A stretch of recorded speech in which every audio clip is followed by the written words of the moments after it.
Dreadful नहीं हो। My dear students, और तुम बताओ, वो पुअर लिटिल फ्रेंच, बेचारे लिटिल के कुछ बच्चे ऐसे होते हैं जो स्कूल में अपनी कंसिस्टेंसी बनाए रखते हैं। तो चलिए माय डियर स्टूडेंट्स, पिछले वाले क्लास में मैंने आप लोगों को क्लास 12th का जो मेरा पहला लेसन है उसके आधे पार्ट को मैंने एक्सप्लेन कर दिया था। अब इस आधे पार्ट को मैं आज इस वाले क्लास में एक्सप्लेन करूंगा, तो आप लोग काफी अटेंटिवली इन सारी चीजों को देखेंगे। तो चलिए शुरू करते हैं। While I was thinking of all this, कह रहा है उस दौरान, जिस दौरान मैं इन सब चीजों के बारे में सोच रहा था, I heard my name called, तो मैंने ये सुना कि मेरा नाम पुकारा गया है। It was my turn to recite, इस बार रिसाइट करने की बारी मेरी थी। यानी क्लास में उसने ये देखा कि उसका नाम पुकारा गया कि फ्रेंच तुम खड़े हो और तुम बताओ। What would I not have given to be able to say that dreadful rule for the participles all through, कह रहा है मैं इस ड्रेडफुल जो रूल है पार्टिसिपल का जो काफी डरावना, काफी कठिन जो रूल है, इस रूल को बताने के योग्य होने के लिए मैं क्या कुछ करने को तैयार नहीं था। यानी मैं ये सोच रहा था कि भाई मैं इसे बहुत अच्छे से बता दूं। ऑल थ्रो वेरी लाउड, सोच रहा था कि इस नियम को मैं काफी तेज एंड क्लियर और स्पष्ट बता दूं, एंड विदाउट वन मिस्टेक, बिना किसी एक गलती के। But I got mixed up on the first words, लेकिन क्या हुआ, मैंने पहले वर्ड को ही मिक्सअप कर दिया, यानी मैं पहले वर्ड में ही उलझ गया। एंड स्टूड देयर, और वहीं खड़ा रहा। होल्डिंग ऑन माई डेस्क, अपने डेस्क को पकड़कर। माई हार्ट बीटिंग, मेरा जो हृदय था वो धड़क रहा था। And not daring to look up, और मुझ में ऊपर देखने का साहस नहीं हो रहा था। यानी कि ये ऐसा सोच रहा था कि मैं काफी लाउड और काफी क्लियर, बिना किसी मिस्टेक के पार्टिसिपल के उस कठिन रूल को मैं तेज आवाज में सुना दूं। बट ऐसा हुआ नहीं, पहले ही वर्ड में ये फंस गया, इसलिए उसको अब ऊपर देखने का हिम्मत नहीं हो रहा था। अगला passage.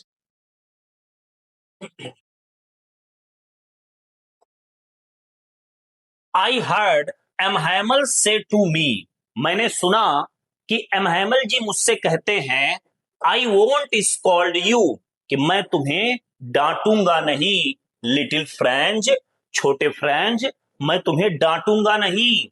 You must feel bad enough, तुम पर्याप्त रूप से बुरा फील कर रहे हो। सी, देखो, हाउ इट इज, देखो यह कैसे अब है। एवरी डे, प्रत्येक दिन। We have said to ourselves, प्रत्येक दिन हम सब एक दूसरे से कहते थे, स्वयं से कहते थे, वाह, I have plenty of time, कि अभी तो हमारे पास बहुत समय है। I will learn it tomorrow, मैं फ्रेंच लैंग्वेज कल सीख लूंगा। हम लोग ऐसे एक दूसरे से कहते थे। एंड नाउ, और अब, यू सी, तुम देखो, where we have come out, कि अब हम लोग कहां आ गए, कि भाई अब तो ये समाप्त होने वाला टाइम है। और हम लोग ये कहते थे कि अरे अभी बहुत समय है, सीख लिया जाएगा, कल सीख लिया जाएगा। That is the great trouble with Alsace, यही बहुत बड़ी समस्या है अल्सास के साथ। यानी एमहैमल कह रहे हैं कि ये पूरे अल्सास के साथ बहुत बड़ी समस्या है। She puts off learning till tomorrow, वह सीखने को लेकर कल पर टाल देती है। यानी यहां पर किसी गर्ल्स की बात नहीं हो रही है। ये जो हमारा अल्सास एक डिस्ट्रिक्ट है, ऑथर इसका पर्सनिफिकेशन कर दे रहा है। यानी पर्सनिफिकेशन का मतलब होता है मानवीयकरण। यानी किसी भी चीज को, नॉन लिविंग चीज को जब हम मानव की तरह ट्रीट करने लग जाते हैं तो उसी को कहा जाता है पर्सनिफिकेशन। और उसके लिए प्रोनाउन यहां क्या यूज कर रहा है? सी। तो वही कह रहा है कि ये तो पूरे अल्सास के साथ ये प्रॉब्लम है। वो सीखने वाली चीज को कल पर टाल देती है। यानी यहां मतलब अल्सास के रहने वाले जो सभी बच्चे हैं उनकी बात हो रही है। नाउ दोज फेलोज, और अब वो साथी आउट जो बाहर हैं। यानी कौन साथी? जर्मन वाले। जर्मन वाले अब जब साथी यहां आएंगे तो there will have the right, तो उनके पास अधिकार होगा टू से टू यू, तुमसे कहने का। क्या? हाउ इज इट, कि देखो यह कैसा है। यू प्रिटेंड, तुम ये बहाना बनाते हो या तुम ये कहते हो, टू बी फ्रेंचमैन, कि तुम फ्रेंचमैन हो, तुम फ्रांसीसी हो। And yet you can neither speak nor write your own language, और ना तो तुम अपनी भाषा को बोल सकते हो और ना ही लिख सकते हो, और तुम ये कहते हो कि तुम फ्रांसीसी हो। ये बात कहने का अधिकार अब जर्मन लोगों को होगा। But you are not the worst, लेकिन तुम ही सबसे खराब नहीं हो। पुअर लिटिल फ्रेंच, बेचारे लिटिल फ्रेंच, तुम ही सबसे खराब नहीं हो। We have all a great deal to reproach our self with, हम सब के पास बहुत से कारण है, हम सब के पास दोष लगाने को बहुत से कारण है। उसके जिम्मेदार केवल तुम ही नहीं हो, हम सब लोग भी इस बात के लिए रिस्पॉन्सिबल हैं कि तुम या और भी लोग इस लैंग्वेज को सीख नहीं पाए।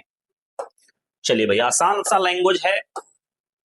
कौन कौन लोग इसके लिए रिस्पॉन्सिबल हैं देखेंगे।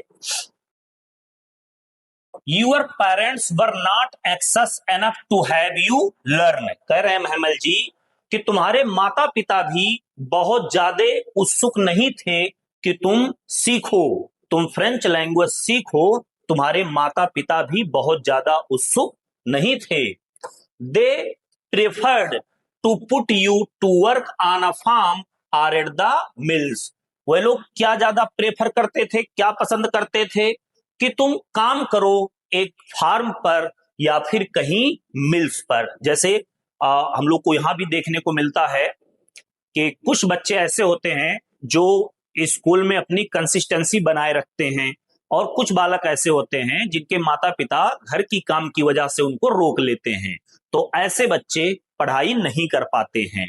तो देखेंगे कह रहे थे क्या कि वह लोग क्या प्रेफर करते थे कि तुम किसी खेत में काम करो या फिर कहीं मिल पर काम करो, so as to have a little more money, जिससे तुम थोड़ा सा और अधिक पैसे कमा पाओ।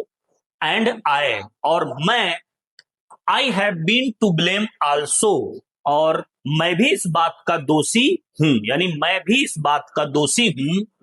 Have I not often sent you to water my flowers instead of learning your lessons, कह रहे क्या मैंने बहुत बार तुमको अपने फूलों को पानी देने के लिए नहीं भेजा है, instead of learning your lessons, तुम्हारे लेसन पढ़ाने के बजाय क्या मैंने तुमको बहुत बार अपने फूलों को पानी देने के लिए नहीं भेजा है।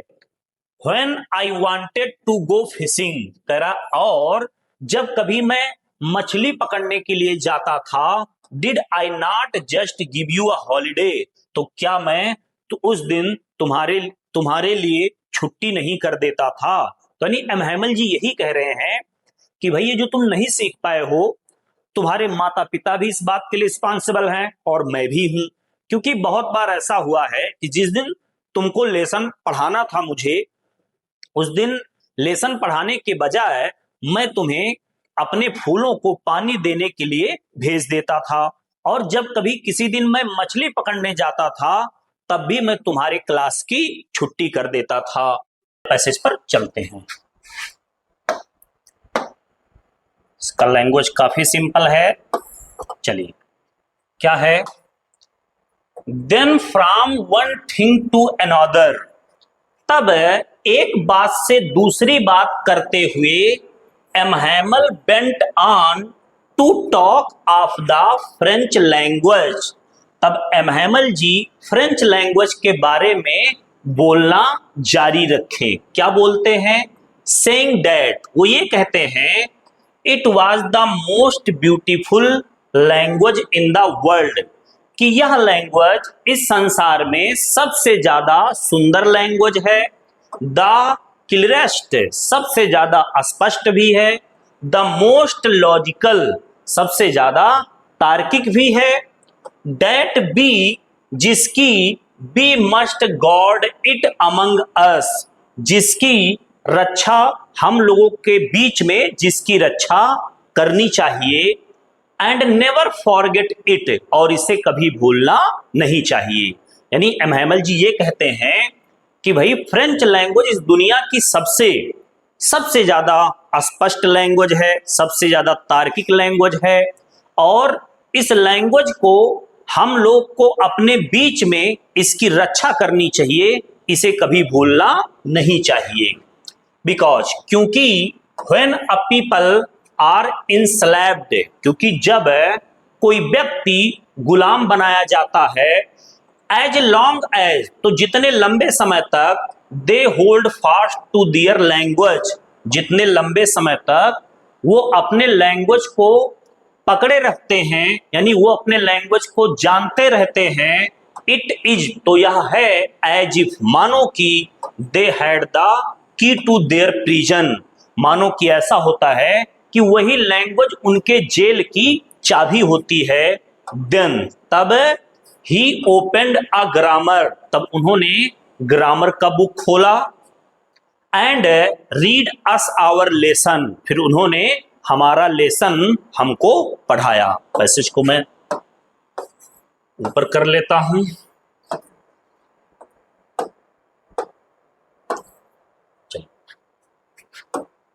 I was amazed to see how well I understood it, कह रहा है फ्रेंच कि मैं इस बात को देखकर बहुत आश्चर्यचकित था कि कैसे मैं सारी चीजों को बहुत अच्छे से समझ गया था। इस बात को लेकर मैं बहुत आश्चर्यचकित था।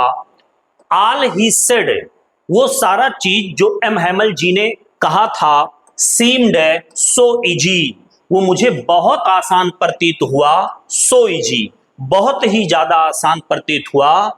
आई थिंक टू, और मैंने यह भी सोचा, डेट, कि I had never listen so carefully, कि मैंने यह भी सोचा कि मैंने इससे पहले कभी भी इतने अच्छे से लेसन को सुना भी नहीं था। आज जो एक ही बार में अच्छे से मैं समझ गया, उसका कारण ये था कि मैंने एमहैमल जी की बात को बहुत केयरफुली लिसन भी किया था। And that he had never explained, और उन्होंने कभी एक्सप्लेन भी नहीं किया था, एवरीथिंग, प्रत्येक चीजों को, विथ सो, अगला देखेंगे क्या है। चलिए,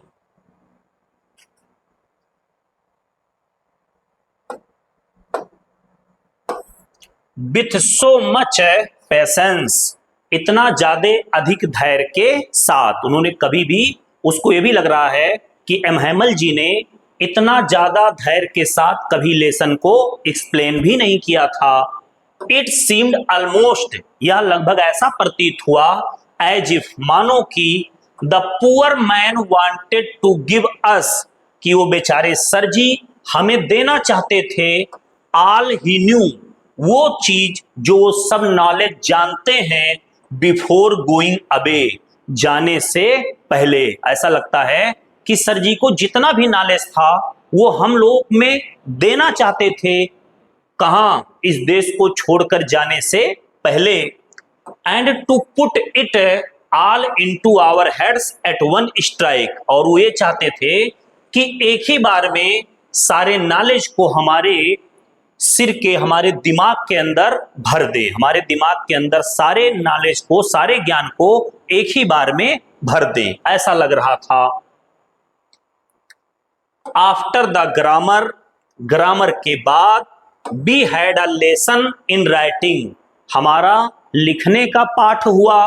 दैट डे, उस दिन M Hamel had new copies for us, और उस दिन एमहैमल जी हमारे लिए, हम सभी बच्चों के लिए नई कॉपी लाए थे। Written in a beautiful round hand, और उस कॉपी में क्या लिखा था, सुंदर वक्राकार लिखावट थी, और उसमें क्या लिखा था, फ्रांस अल्सैस, फ्रांस अल्सैस। यानी जो एमहैमल जी बुक लाए थे, नई जो कॉपी लाए थे, उन सब में बहुत ब्यूटीफुल राइटिंग में क्या लिखा था, फ्रांस अल्सास, फ्रांस अल्सास।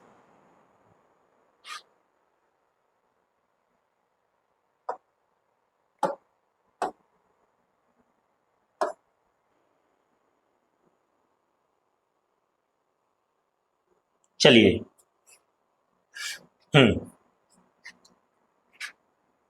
दे लुक्ड लाइक लिटिल फ्लैग्स, वे कैसे दिखाई पड़ रहे थे, छोटे छोटे झंडे की तरह, फ्लोटिंग, वो तैर रहे थे यानी उड़ रहे थे। एवरीवेयर, प्रत्येक जगह, इन द स्कूल रूम, उस स्कूल वाले रूम में, हंग, वो लटके थे, from the rod at the top of our desk, यानी हमारे डेस्क के, हमारे प्रत्येक डेस्क पर एक रॉड लगा था, और उसी रॉड पे वो सारे के सारे कॉपी क्या किए हुए थे, लटकाए हुए थे, और वो ऐसा लग रहा था जैसे कि वो छोटा छोटा फ्लैग्स हो। You are to have seen, एक मिनट, इसको मैं थोड़ा सा यहां कर दूं।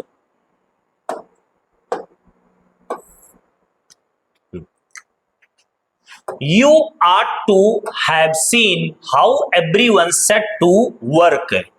आप देख सकते थे कि कैसे प्रत्येक लोग अपने अपने काम में सेट थे, यानी प्रत्येक लोग काम में व्यस्त थे। And how quite it was, और यह कितना शांत था, और यह क्लास कितना शांत था, आप लोग इसको देख सकते थे। द ओनली साउंड, केवल एकमात्र आवाज थी, कौन सी आवाज, the scratching of the pens, वो पेन के चलने की आवाज, ओवर द पेपर, यानी उस रूम में केवल एक ही आवाज आ रही थी, जब वो पेन से लिखते हैं तो पेन के स्क्रैच की आवाज ही केवल उस रूम में आ रही थी, और कोई भी आवाज सुनाई नहीं पड़ रही थी। Once some beetles flew in, एक बार तो कुछ भंवरे भी उड़कर अंदर आए, but nobody paid any attention to them, लेकिन उन भंवरों की ओर किसी ने तनिक भर भी ध्यान नहीं दिया। नॉट इवन द लिटिलेस्ट वन, यहां तक कि जो उस रूम में छोटे छोटे बालक थे, बहुत छोटे बालक थे, उन लोगों ने भी ध्यान नहीं दिया। हु वर्कड, जो कार्य कर रहे थे, राइट ऑन, लगातार, ट्रेसिंग दियर फिश हुक्स, जो उनको वक्राकार लिखावट मिली थी, उसको नकल करके मछली के कांटे जैसा। देखिए, जो फ्रेंच लैंग्वेज होता है, वो जब लिखा होता है तो ऐसा लगता है उसके जो लेटर हैं वो मछली के हुक की तरह है। मछली के हुक का मतलब आप लोग देखे होंगे, एक ऐसे करके आता है मछली का हुक, जिससे मछली पकड़ा जाता है, उसी को बोला जाता है फिशिंग हुक। तो वह लोग क्या कर रहे थे, वह जो छोटे बच्चे जो सब लोग थे, वह लोग कार्य कर रहे थे, ट्रेसिंग दियर फिश हुक्स, यानी उस वक्राकार लिखावट को जो मछली के कांटे की तरह था, जो मछली के पकड़ने के कांटे की तरह था, उसको वो लोग उतार रहे थे, ट्रेस कर रहे थे। एज इफ, मानो कि, डेट वाज फ्रेंच टू, मानो कि वह भी फ्रेंच लैंग्वेज हो। यानी यहां पर थोड़ा सा समझेंगे, यानी कि ऐसा है कि उस क्लास में जो छोटे छोटे बच्चे थे उन लोगों को भी कॉपी एम हैमल जी डिस्ट्रीब्यूट किए थे। तो जब राइटिंग वाला लेसन चल रहा था तो जो छोटे छोटे बच्चे थे वो भी फ्रेंच लैंग्वेज को अच्छे से जान नहीं पा रहे थे, बल्कि वैसा ही वो भी अपने कॉपी में ट्रेस कर रहे थे। ट्रेस का मतलब होता है किसी चीज को नकल करके बनाना या उतारना।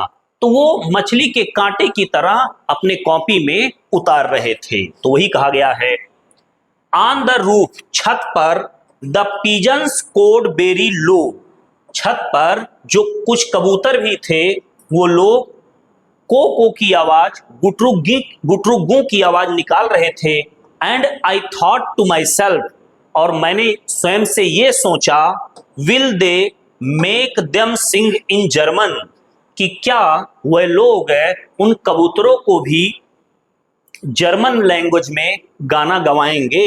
इवन द पिजन्स, यहां तक कि कबूतरों को भी जर्मन सीखना पड़ेगा क्या? मैंने ये बात स्वयं से सोचा। चलिए अगला देखेंगे।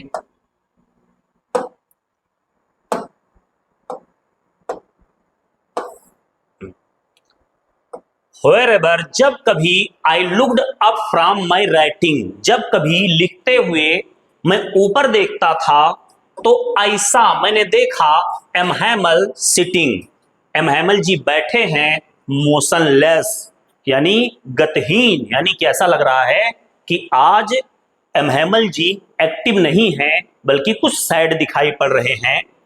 इन हिज चेयर, अपने कुर्सी पर, and gazing first at one thing और देन एट अनदर, और वो क्या कर रहे हैं, पहले एक के बाद हर दूसरी चीज को वो घूर रहे थे, ध्यान से देख रहे थे।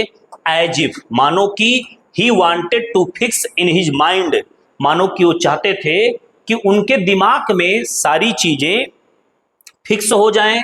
Just how everything looked in that little school room, यानी ठीक उसी तरह जैसे प्रत्येक चीज उस छोटे से स्कूल के कमरे में थी, ऐसा एम हैमल जी ऐसा लग रहा था जैसे वो चाहते थे कि उस छोटे से स्कूल रूम में जो भी सारी चीजें हैं वो हर चीज को अपने माइंड में फिक्स कर लें, क्योंकि जब वो अलग जगह जाएंगे तो अपने साथ कुछ यादों को ले जाना चाहते हैं कि कैसे वहां स्कूल था, कैसे वहां रूम था, रूम में क्या क्या चीजें थी, ये सारी चीज को अपने माइंड में फिक्स करना चाहते थे। फैंसी, कल्पना करिए, जरा सोच के देखिए, फॉर 40 ईयर्स, 40 सालों तक ही हैड बीन देयर, 40 सालों तक वह वहां थे। इन द सेम प्लेस, ठीक उसी स्थान पर वो 40 साल से थे। With his garden outside the window, खिड़की के बाहर जो उनका बगीचा है उस बगीचे के साथ है वो 40 साल से थे। एंड हिज क्लास, और उनका जो क्लास था, इन फ्रंट ऑफ हिम, ठीक उसके सामने, जस्ट लाइक दैट, ठीक जैसा उसी तरह ही। Only the desk and benches had worn smooth, केवल क्या हुआ था, 40 सालों से जो डेस्क और बेंचेस थे वो केवल घिस करके चिकने हो गए थे, बाकी सारी के सारे चीजें पहले जैसे ही थे। The walnut trees in the garden were taller, जो अखरोट का पेड़ था बगीचे में वो पहले से बड़ा हो गया था। And the hope wine that he had planted himself, और वो लता, वो बेल, लता क्या होता है, एक प्रकार का कोई ऐसा चीज जो किसी दूसरा चीज का सहारा लेकर ऊपर चढ़ जाए, ऐसे पेड़ को लता कहते हैं। ही हैड प्लांटेड हिमसेल्फ, जिस होप वाइन को उन्होंने स्वयं ही लगाया था। ट्विंड, वो ऐठते हुए मरोड़ते हुए, अबाउट द विंडो, खिड़की से होते हुए, टू द रूफ, वो कहां पहुंच गया था, छत तक। यानी एम हैमल जी कहते हैं कि कुछ नहीं बदला, बस वही जो अखरोट का पेड़ था वो अब बड़ा हो गया है, और जो लता उसने स्वयं लगाया था वो लता खिड़की से होते हुए अब छत तक पहुंच गया था। How it must have broken his heart to leave at all. कह रहे हैं इस चीज ने कैसे उनके हृदय को तोड़ दिया होगा, उन सब चीज को छोड़ के जाना, उन सब चीजों को छोड़ के जाना, उस विदाई ने कैसे उनके हृदय को तोड़ के रख दिया होगा। पुअर मैन, बेचारे सरजी, टू हियर हिज सिस्टर, ये सुनना कि उनकी जो बहन है moving about in the room, वो रूम में चल रही हैं अबव, ऊपर, यानी उनकी जो सिस्टर हैं वो ऊपर रूम में चल रही हैं और उस चलने की आवाज इनको आ रहा है।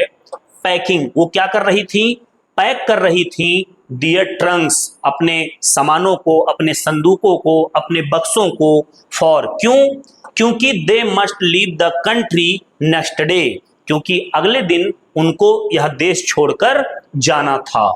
भाई अब अगर कोई व्यक्ति कहीं पर 40 साल तक रहे और फिर उसको एकाएक एक दिन ऐसा न्यूज मिले कि उस जगह को आपको छोड़कर जाना हो, तो वहां पर उसको काफी प्रॉब्लम फेस करना पड़ेगा, काफी याद आएगा उस जगह का एक एक चीज का भी।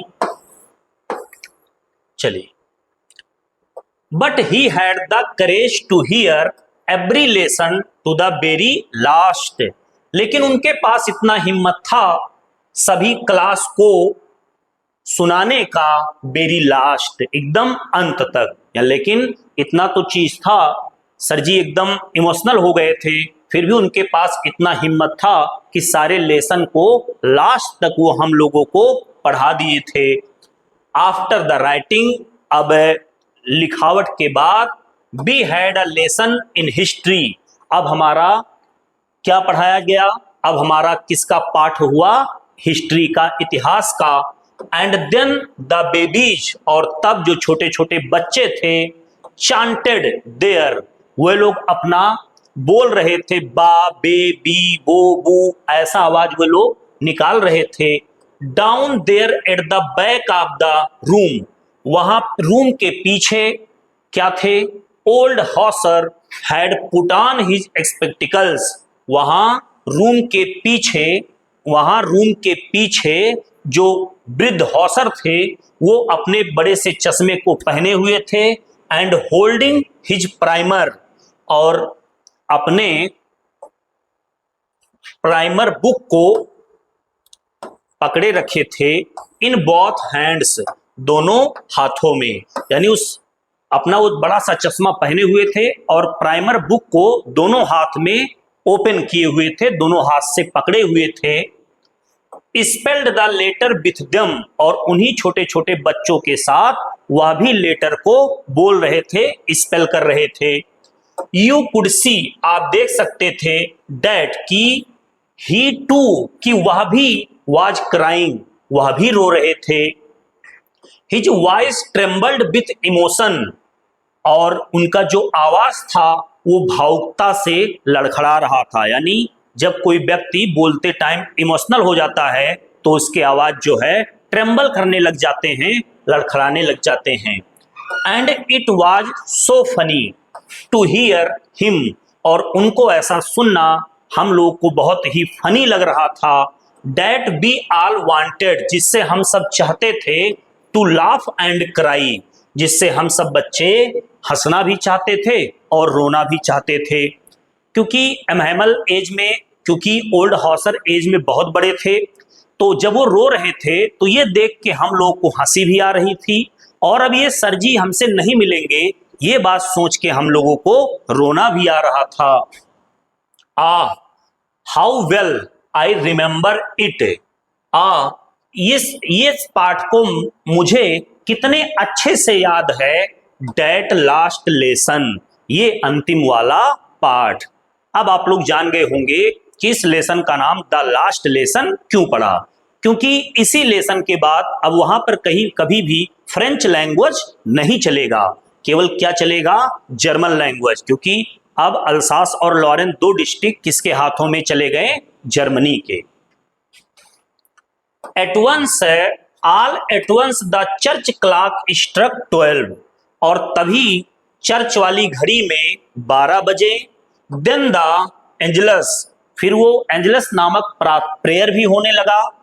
एट द सेम टाइम, और ठीक उसी समय the trumpets of the Persian, Persia के सिपाहियों का जो समूह था, रिटर्निंग, वो वापस आ रहे थे फ्रॉम ड्रिल, अभ्यास करके वो वापस आ रहे थे। यानी जब चर्च क्लॉक में 12 बजा, उसके बाद प्रेयर चालू हो गया उनका, और उसी सेम क्षण जो पर्सिया के सिपाही थे वो अपना समूह में अपने अभ्यास करके वापस लौट रहे थे।